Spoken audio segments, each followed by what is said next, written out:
dadweynaha ku nool UK waxaan ugu bishaaraynaynaa in la idinkaga furay xaafadda Croydon dukaan la magac baxay Inegol home oo aad ka helaysaan alaabaha guryaha noocii ugu dambeeyay haddii ay ahaan lahayd jiifka kii caruurta fadhigii qadadii iyo kuwa kaleba waxayna idin samayn doonaan qiimo dhimis 50% ah 10 qof ee ugu horeeyana waxay heli doonaan cafe table free ah wixii faahfaahin ahna waxaad kala xiriiri kartaan ciwaanada iyo telefoonada shaashada ka muuqda.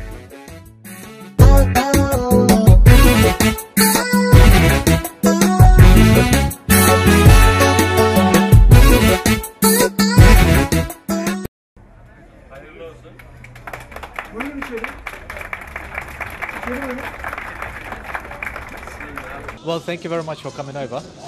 We are very happy to see the Universal TV, which is the biggest channel of Somali channels, to be here and sharing this important day with us. And obviously, thank you for them sharing such a day. Waad mahadsantihiin. Waxaa yiri mid kamid ah maamulayaasha ugu sareeya dukaanka Inegol home oo kamid ah dukaamada laga furay magaalada London ahna kuwooda ugu casrisan ee iibiya alaabta guryaha noocyadooda ugu dambeeyay.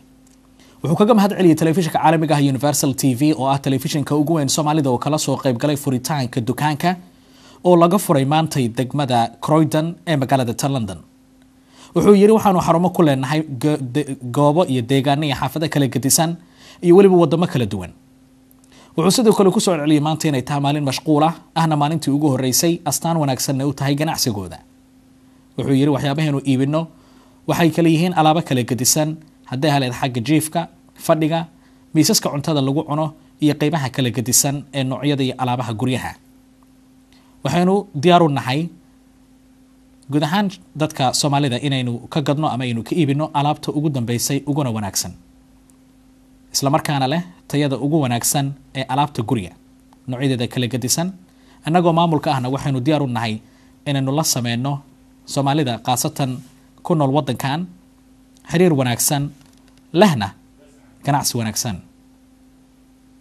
dadweynaha ku nool UK waxaan ugu bishaaraynaynaa in la idinkaga furay xaafadda Croydon dukaan la magac baxay Inegol home oo aad ka helaysaan alaabaha guryaha noocii ugu dambeeyay haddii ay ahaan lahayd jiifka kii caruurta fadhigii qadadii iyo kuwa kaleba waxayna idin samayn doonaan qiimo dhimis 50% ah 10 qof ee ugu horeeyana waxay heli doonaan cafe table free ah wixii faahfaahin ahna waxaad kala xiriiri kartaan ciwaanada iyo telefoonada shaashada ka muuqda.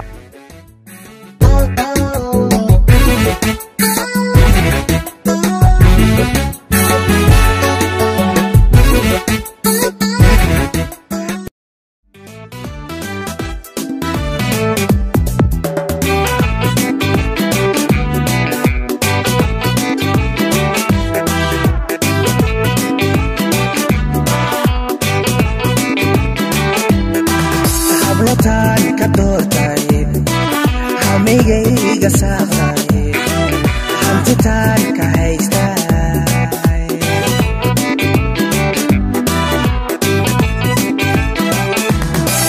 hablotaan ka doortay hamigayga saaqay hantitaan ka haystay